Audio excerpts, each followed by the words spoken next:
My favorite thing about the Mechanical Engineering Technology program at UNH Manchester is the array of classes you take. I get to learn about thermodynamics, electrical, and mechanical stresses all in one degree.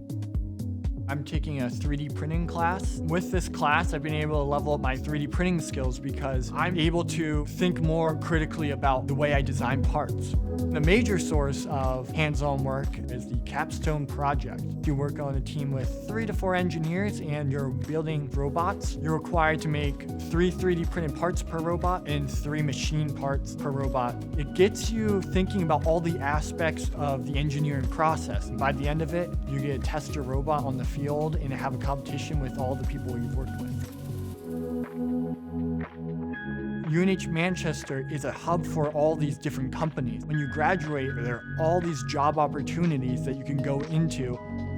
At Freudenberg, I was an automation intern. We had an inspection machine there. I worked on the wire diagram for that machine. After I graduate, I plan on working as a process engineer. I want to work at either BAE or DECA because these are companies that are the forefront and are located right next to UNH Manchester. I got those practical skills that I need to work as a process engineer.